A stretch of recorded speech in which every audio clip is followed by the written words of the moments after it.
Okay everybody, so today we are going to be learning about how to use Premiere Pro. So this is the Adobe Premiere Pro through the Creative Cloud. So the first thing you want to do is open it up.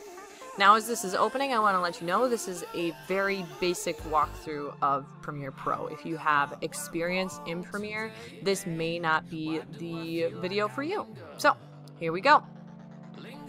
First thing you want to do is once you get in, you're going to get this file. If you've never opened Premiere Pro before, you're going to get a bunch of little tutorial like lessons as Premiere's trying to walk you through it. When I first got Premiere, I tried to follow them. I didn't like it. I didn't like doing that way. So I just went on YouTube and watched a video just like this one. So the first thing you want to do is you go over to New Project, and you are going to want to title your project. Otherwise, if you don't save it, you're just going to end up with a bunch of files that say Untitled 1, Untitled 2. Also, this is going to help save your file, so let's say your computer shuts down, there's a much higher chance that it's going to be saved. So I have been working on another one of these for Photoshop. So I'm just going to call this one Photoshop Startup. I've named it, and I press OK. Alright, as soon as you get into Photoshop, you have got these 4 windows in your typical style. And the first thing you want to do if you want to have videos is you want to bring it into this video cache place here. So I'm going to move this to the side, and you can go on and find it specifically. I have to admit, I just like dragging and dropping them in. I think that it's way easier, and then I can like physically do something with it. That's my personal favorite way of bringing it in. Some people hate it. I really like doing it that way. Alright, I've got one. Now, Premiere does a really good job of trying to convert everything. And so you can bring in quite a few different versions of video, and it will usually work with it. And it'll convert it back to whatever, it'll make it all the same conversion. So if you're working in like an AVI, it'll bring in AVIs. It'll work in most stuff, so you don't have to worry about that. There are a few programs, like before I used HitFilm, which I love. But when you're working on a PC, HitFilm does not understand MOVs very easily. You have to convert them to MP4s in order to use them. And so, or you have to download, I think, QuickTime or something to make it work. So that is one thing I really like about Premiere, is there's not really anything you need to do with it. So now that I have this here, if I want to view it quick, I can bring it up on the top here and I can see this. The number one mistake that new filmmakers make is they assume that this is their video. This is actually your trimmer. This is where you can cut down your video so that you cut out all of the stuff, like for instance when you're first starting your video and you paused, or you just turned on the camera and you've walked to in front of the camera if you're filming yourself on a tripod. You want to cut that out. And so you can take this little bar here and you can start it to where it's going to need to be. So then I'm going to go over to these little tools on the side here, and it's going to, I can cut it down. This is also a common mistake, and this is more for filmmakers. When you are starting your film, you don't want to just start. A lot of times when people are giving a countdown, if you've ever seen movies or shows where they're showing someone behind the camera, they will say we're going live in 3, and then they stop saying 2 and 1. That's because they're already recording, and those 2 seconds are giving them enough cush for them to actually take out any moment where the person might stutter, or maybe they accidentally start too early. They are kind of giving it that little bit of time where they can cut it down and edit it a little bit. So think of it as like, give yourself like 2 seconds beforehand, and you're always going to be trimming out that first little part. So in order to get your trimmer in, you bring it to where you want it to be. You can drag it or you can just play it. This isn't my first one. This is my first one. So I'm going to go to my first one. I'm playing it a little ways. So then I've kind of starts right away. So I'm going to go to here, and this highlighted gray spot, this is all film that I can bring in. Now if I only wanted the first little bit here, I could then take this little trimmer right here, and then only this part here will be in. If I drag this from here to my timeline, this is my timeline right here.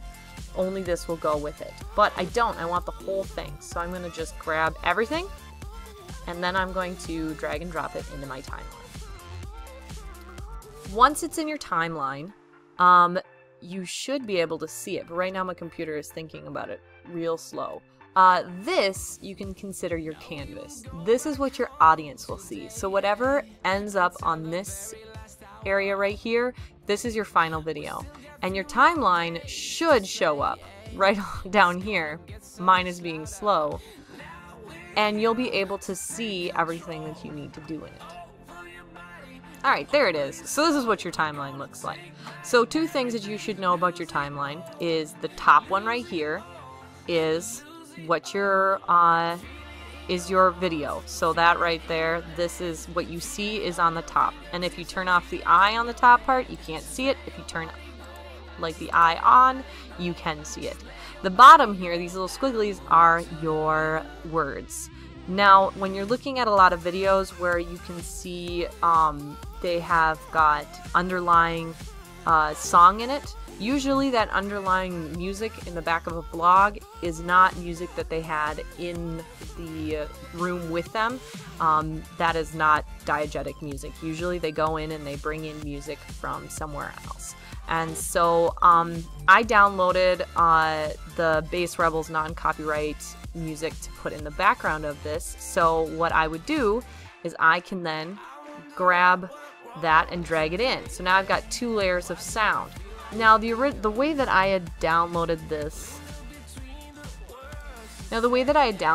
is I actually downloaded the whole video, and I did this on purpose to show you how to get rid of sound, like a picture in your music. Let's say you wanted to separate your sound from a picture, and so you just have, for instance, yourself talking or music underneath, and you wanted to get rid of whatever picture was attached to that video file.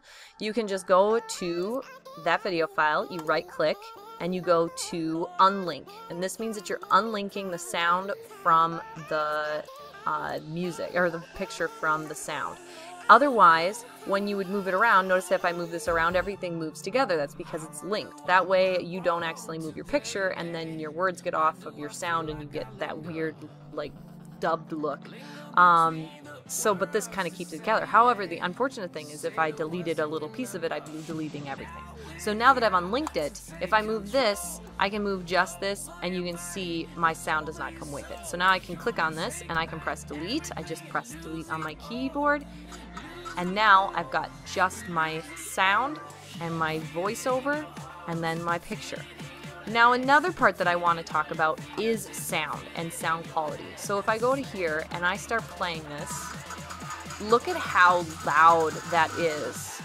And I can see it's coming all the way over here. You want to make sure that if it's loud, that it's consistently loud. It doesn't blow out your headphones. A lot of people think that that's a good thing to have this really large crescendo. If it's out of control, it's not going to look right. So we're going to go and we're going to try and make my background music really quiet so that I can hear my voice in this. So I go over to Audio Mixer, and you'll be able to see these are the 2 that I have audio on, and they've got these little bars attached. If I start to play it, notice how loud that is. This is me talking. This is the music. That is way too loud. So I just plugged in my headphones so that we don't have to hear the background sound in it as well. So now as I brought that in, you can hear it's way quieter. But now I've got this music I'm going to have to repeat. So I'm going to actually duplicate it. And now that I've changed it, copy. I'm going to go Control V. Oh, no.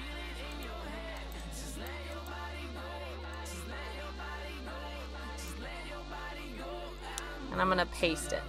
Ah, no. And it's not wanting to paste, so we're going to go to the very end here. There we go. We'll just keep pasting a bunch of these. That way I don't have to keep re-cutting them and re-fixing the sound. So if I look here, notice how the sound is all the same now since I copied and pasted it. Otherwise, you'd have to go in and separately make sure that all the sound is the same. So by just copying and pasting this, I can now have that song just repeat in the background. And in the background of like songs, it's just kind of add another layer of volume. You do not need to have like this is a half-an-hour video tutorial that I did. You do not need to have a half-an-hour song. Just repeat like a beat, a subtle beat in the background to just kind of get some interest in there. If the music in something that is informative should not be the main focus. Your main focus should be the content of your video. So next, let's talk a little bit about some other tools. So as you've got your stuff in together, let's say you're going through and you discover something you don't like in it. Let's say you wanted to cut out a middle piece right here and you didn't catch it in the trimmer, or it was in the middle of the video. So you can go over to your toolbar right here and you can go to your cutter tool. So you take your cutter tool and you can cut it. You can move your bar over a little bit to where you want it to go, and you can cut it again, and you can cut out just that section. The shortcut for this is V and C. And so then I can press delete and that section is gone. I don't really want to cut out that section, so I'm just going to go Control Z. In order to go back a step, just go Control Z or Command Z. And unlike Photoshop, you don't have to go Alt Control Z, you just can go Control Z, Control Z, and it'll just keep on going back.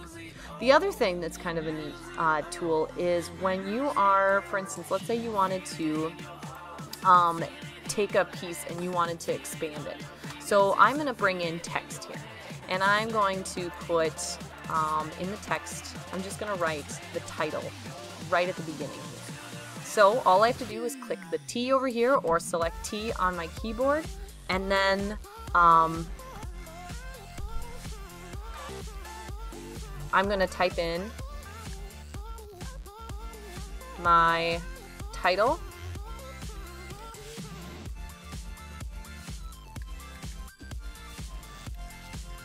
Now, I'm not a very good speller. I teach art. That's my excuse for everything. And so one thing you have to realize in these programs, you do not have autocorrect. You have got to make sure that you get your stuff right. So you've got to make sure that you don't have, because you're not going to get the red squiggle at the bottom. So that's one thing that a lot of times people like think, oh, well, it said it was spelled right. No, there's no autocorrect in Premiere. So you've got to make sure that you do it on your own. So now, once you have your text in, let's say you don't like the font, you don't like the way it looks. So I'm going to first go down to my selection tool. I'm going to move it to a place where I can see my entire font. Then I'm going to go over to effects control, where you can then change a bunch of the stuff. So as long as you're selected on that text box, your effects control will be the items you need. So I'm going to make it go in the middle. I'm going to move it now so everything is in the middle. Then I'm going to go over to my fonts, and you can change the font. So I can go through all my selections of font. Anything that you've loaded on your computer too is going to be on there. So let's say I had downloaded some free fonts or bought some fonts and I loaded them onto Word. If they're on Word, they'll probably be on Photoshop and they'll probably be here. The only thing though is a lot of these free fonts, or a lot of fonts, will actually, if you try and do numbers, they're not going to exist. I usually really don't hate this font right now. It's a little wild, but oh well. To change your size of it, you just go to this little dial here and you can move it down or you can move it up. And that's how you change the size of your font. To change the color, you can go to your fill. You can change the color by just selecting it. I'm going to press cancel. I like it on white, especially on that digital gray it's got going on there. And that's how you can kind of basic changes to your font. Now, when you're using your font though, and in order to, like when you're starting it, your font will be a few seconds long. So right there just looks like a sliver. That's because this is 15 minutes of film. If you want to zoom in on it, you go to these little guys right here, you drag them down, and you can see your film. So after I've zoomed this one in a little bit, I can see my text a little better. I'm going to put it right at the beginning. So then now that I put it in the beginning, I actually want to move it again. So I'm going to move it to right there, so it's nice and bright. Perfect. Alright, so, if you start playing it, you can see it's going to be there for a few seconds. Now you can decide, is that too long or is it too short? If it's too short, there's a fun little button. If you've noticed, as I go to the end of my clips, you can see this little guy go down and up. If you're just using text, you don't have to worry about losing any content in a specific spot, so you can just shrink it. I can just shrink it down. So now, when I play it, it will end right where I shrunk it to. But let's say you've got a section that's like, oh, pause for effect, or you have something like a warning at the top of it, or whatever. You have a long thing that people will need some seconds to read. You can actually take that little doodly-doo again, and you could make it last for a lot longer. I do not want to do that, though. I want to make mine nice and short. So, that's how you kind of use that little tool. That also works if you've got, for instance, a lot of existing footage and you cut a little bit of it down, but then you wanted to bring some of it back. That's one way of using it. So it's kind of a way of expanding the footage that exists. Now, if you don't have footage that exists, then it won't work. The more you pull it will just do nothing. It'll stop as soon as you run out of footage. So there is some basics to that. I am going to show a few other things. When you're looking at these pieces of footage right here, these are all different. These are different sizes. These were screenshots, so these aren't your high definition 1080p's. These are a little bit smaller. So when I brought them in, the screen changed so that it would actually fit what I was working on. So because Premiere is smart enough to figure out, oh, this is smaller, it's not going to make it the wrong size. But your program will be the size of the first thing you put in. So let's say I put in this, if I had put in this one first, so this screen first, it's going to be the right size. But if I put in this Base Rebels one, which the screen is much smaller, if you look at it, look at how it's tiny, this would have been the size of everything. So if I brought in then my other footage, it would have all been that size. I would have had to change the sizes of everything. To do that, though, isn't as hard as you'd think. And if you're using, for instance, photos, like to supplement your images, let's say you're doing a vlog and you point to the corner and say, oh, here's a picture of the thing that I'm showing you. You can actually have a picture. I'm actually just going to grab a picture real quick so I can kind of show you, oopsies, how that's done. So I'm just going to grab one of my edited pictures. Just going to grab this picture of my dog. Maybe this one. Who knows? Will this even work?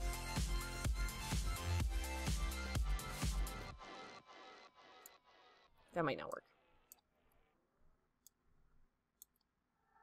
Ah, did work. Okay, so there we go. I just brought in one of my images that I've printed in the past. And then my Photoshop is going to lose its mind for a little bit. There we go. And then I'm going to drag it in, let's say, right here. So you can see it's giant. So I'm going to go and I'm going to click on it. I'm going to double click on the file. And you can see there's the corner. I'm going to go all the way to that corner. I'm going to start shrinking it down. But you have to be selected on it. That's too small. So now I can put that over on the side here or on the side here. And as I play, it's just going to sit there as long as I want it. So here, let's say all of a sudden I was like, oh, here's an example of something I did in Photoshop. And then I have it pop up on the background. I can have it pop up like that. And then I can make it last longer if I want really people to, as long as I'm talking about that picture, it's there. It'll be there. Otherwise, I can make it a little bit shorter so that it's just like a little blip. You can make it almost subliminal. You can make it for only one frame if you wanted it. Or you can just go back to it and make sure it's highlighted white and then delete it. So that's how you can kind of bring in images as well as video into your picture. Now let's talk about exporting. So we've talked about sound. When you're watching your sound, always make sure that it's not getting too loud or too quiet. You can always tell by this. If you are going to a spot where people have to listen to you and it's all the way down here and then all of a sudden you yell into the camera and it blasts up to here, people are going to hate you. They are going to hate you with the fiery white hot passion of 1,000 suns. This is not a threat. This is a warning from a friend to a friend. And as someone whose ears have been blown out by this, do not do it. Anywho, so really make sure that you're careful of your sound. It is the #1 thing that can ruin a movie. It is the #1 thing that can ruin anything. Alright, so go in, make sure that your sound is good, watch to make sure that your spelling is correct, make sure that everything's all done and clean, and you've cited stuff at the end. Even though this song, this Bass Rebels song, is copyright free, give them credit for it. Don't just get to the end and don't tell them that you've used their song 5 times in it. Credit them in both your comment section of YouTube and credit them at the end of the film. Even if it's for personal use, someone will be bound to watch it, and it's not fair that they've put all their time in it, they've given you a present, and you didn't say thank you. Make sure you always credit copyright-free work. Always, always, always. So no matter what you use, always make sure you credit it. I cannot say that enough. Think about it as like you made something and you put it out there, and everybody just kept using it and they didn't tell you thank you or tell anyone that you did it. You'd be mad too. So, just as a review, this is where you store all of your film. This is where you trim it and cut it down. If you're trimming it, you bring your cursor to where you want it to start, and that is the end point. The light gray represents where your stuff will be. This is where you can cut it. Now this will be the only part in it. You can view it and make sure that it looks right by just scrolling it or by pushing play and allowing yourself to kind of view it in real time. Then once you're ready to put it in, I always just drag and drop it. You can also insert it or put it as a break in between. This overwrites it, this like inserts it. So that's the difference between it there. Adding music, unlinking, checking sound in your audio mixer, effects control for text. V shortcut is for your selector so that you can move things around. C is for cutter, and that'll allow you to cut it.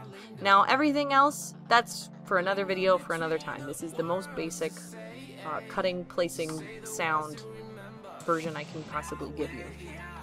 But now we're going to go to exporting. Exporting is where things can get a little bit interesting. I'm going to show you how I export it. This isn't how everyone exports it. So I'm going to go to export.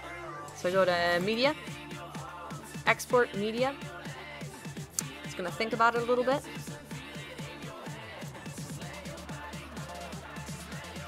And it's still thinking. Depending on what computer you have, this thinking process might take 1 second. It might take a little bit longer. I'm going to try it again. I don't know if that worked. So you go to export, media. Ah, there we go. So the first thing you want to do is I always set it, I think to think about it, I set it to the first H.2 number. The first one that starts with an H is the one you want to set it to. Then you go to preset and you go down to, and I'm going to assume that people are mostly going to be sharing it on YouTube. There are a bunch of different ways you can use this depending on where you want it to go. This has a YouTube setting, so I'm going to set it to 1080 YouTube. And then it's going to size it so that it fits. Now remember, my original video wasn't 1080p, so you're going to get these little black bars on the side here where it's going to try and make it the right size for you. So keep that in mind. If you're like, wait, I didn't have that in there, that's because maybe your video wasn't the right size. The next thing you want to do is you want to go in and you want to make sure it's going to the right place. So I'm going to go to Finished Edits. I want it to go there, and then I'm going to name it. If you just let Premiere save it somewhere, you're not going to be able to find it. You're going to search your whole computer and your video is going to be there. It will be exported somewhere in your computer, but if you don't name it, you're not going to be able to find it. There are places that Premiere has areas that you can just find it in, but it's so much easier if you just select your style or select your place and you name it. Save yourself the headache, select where it's going to be, name your file, and then press open, save, and be done with it. So once it's all set to MP4, then you can go to export. Press export. It's going to tell you establish. This is going to take estimated time remaining. It's going to take 30 minutes. Depending on how fast your computer is, depending on how long your video is, this time could range anywhere from 1 minute and 50 seconds to like an hour. So be aware when you are finishing a video, if you're like, oh, I need to get this video done by 3 o'clock. If you finish your video at like 2:50 and you think that you're going to be able to get a 45-minute video exported in 10 minutes, you have got another thing coming. You have got to make sure that you give yourself enough time to export that video if you have a deadline. So just keep that in mind when you're making your videos. Alright, so I'm going to press cancel because this video wasn't actually finished. But that is about the basics of Premiere. I hope you found that helpful. I will be doing other videos to talk a little bit more advanced steps with Premiere. But other than that, have a good day.